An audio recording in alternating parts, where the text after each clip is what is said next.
Cerita novel Kaisar Penentang Langit. Selamat menyimak dan menikmati. Bab 3023.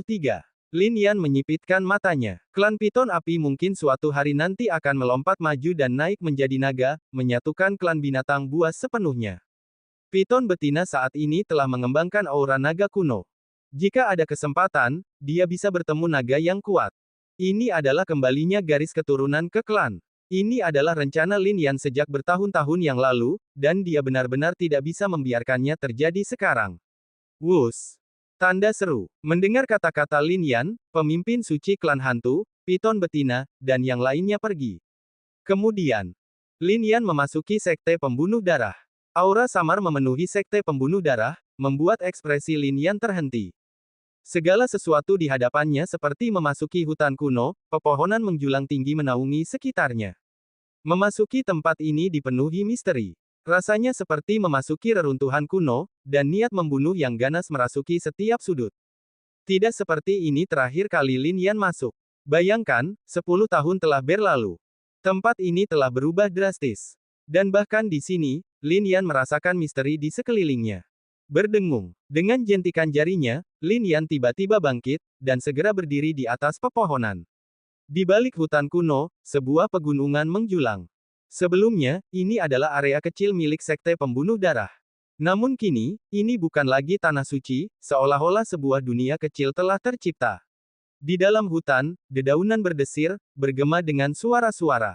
Alis Lin Yan sedikit berkerut. Suara halus ini mungkin tidak terdengar oleh orang lain, tetapi ia bisa merasakan bahaya yang mendekat. Boom! Seketika, sosok Lin Yan bergerak, dan rune meletus, mendarat di 3 arah. Bas! 3 sosok tiba-tiba muncul di 3 arah ini. Mereka semua terkejut, mata mereka dipenuhi keheranan saat menatap Lin Yan. Kalian bertiga, belum bertemu dengan Master Sekte. Pada saat ini, sebuah suara memerintah terdengar. Para tetua Sekte Pembunuh Darah telah muncul. Tubuhnya sedikit membungkuk, tetapi matanya memancarkan cahaya yang semakin tajam. Mendengar kata-katanya, ketiga kultivator itu berlutut memberi hormat, salam, Master. Sekte Pembunuh Darah hanya memiliki sedikit guru sepanjang sejarah. Bahkan, tidak pernah ada satu pun selama lebih dari 2 juta tahun. Kemunculan seorang guru kini menandai datangnya era yang agung. Sekte Pembunuh Darah akan muncul dengan kekuatan di era ini.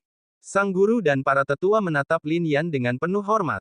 Guru pasti meragukan sesuatu, kata tetua itu, silakan ikuti saya. Kemudian, sambil menuntun Lin Yan menuju suatu area, sebuah paviliun muncul jauh di dalam pegunungan. Di sana, aura pembunuh semakin kuat. Mata Lin Yan tiba-tiba terfokus, dan ia segera melepaskan Dewa Surgawi. Di bawah rune itu, ia merasakannya. Formasi pembunuh abadi. Gumam Lin Yan, tatapannya kini menyapu ke segala arah. Ia akhirnya mengerti mengapa Sekte Pembunuh Darah memiliki aura yang begitu kuat. Ternyata di dalamnya terdapat formasi pembunuh kuno yang besar. Semakin ia memandang, semakin jelas ia merasakannya. Itu benar-benar formasi pembunuh abadi. Selama ribuan tahun, formasi pembunuh abadi telah menjadi formasi terdepan di dunia, keajaibannya tak terbatas. Bahkan di dalam sekte terkuat sekalipun, bahkan di tanah harta karun abadi atau tanah terlarang hidup dan mati, tidak mungkin ada satupun formasi pembunuhan abadi. Paling banter, hanya sepertiganya yang ada. Tiansu adalah tanah terlarang hidup dan mati. Sebagian besar alasannya adalah karena tempat itu berisi sepertiga formasi pembunuh abadi. Formasi besar ini, yang dipadatkan dengan niat membunuh selama ribuan tahun dan diperkuat oleh kekuatan lain, membuatnya mustahil untuk bertahan hidup. Namun, Sekte Pembunuh Darah memiliki formasi pembunuh abadi yang lengkap.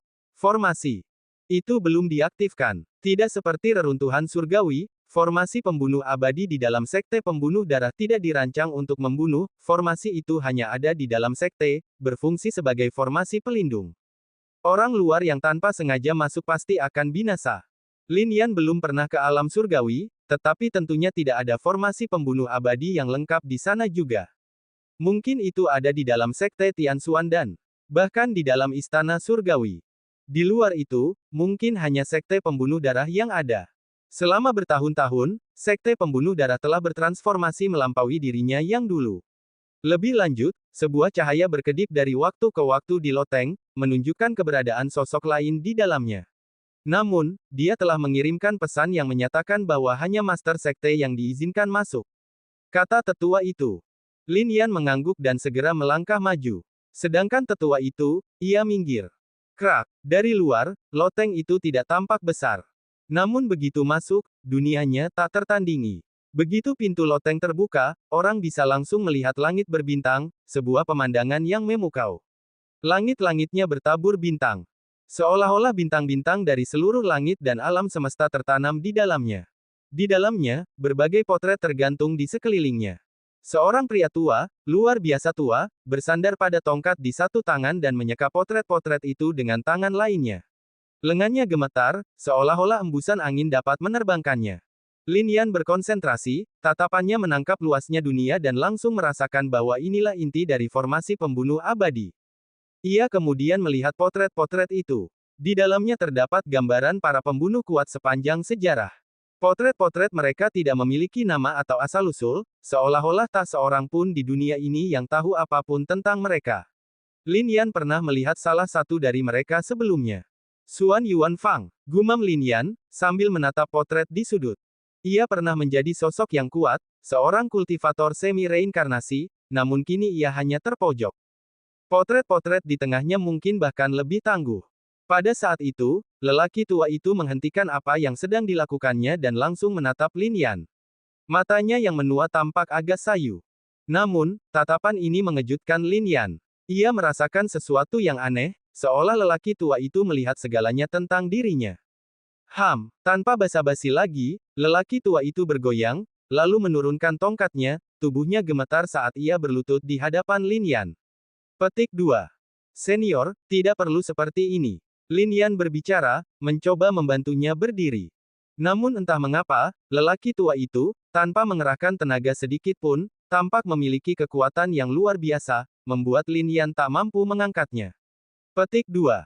Saya sudah tua, mata saya kabur, tetapi saya masih mengerti aturan. Petik 2. Saya memberi hormat kepada Master Sekte. Ia berlutut di hadapan Lin Yan.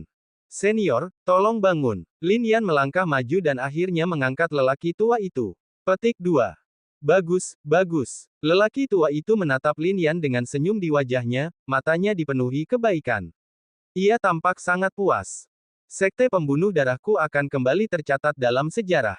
Akhirnya kita menyambut seorang ketua sekte baru. Lelaki tua itu tampak sangat gembira. Petik 2. Senior, meskipun aku adalah ketua sekte dari sekte pembunuh darah, ada satu hal yang harus kukatakan padamu. Nama keluargaku Lin, dan namaku Lin Yan. Lin Yan berbicara. Ia selalu merasa bahwa lelaki tua di depannya ini luar biasa, dan ia pasti seorang bijak di dalam sekte pembunuh darah. Ia harus jujur tentang hal ini. Nama keluarga Lin lebih baik. Senyum lelaki tua itu semakin dalam.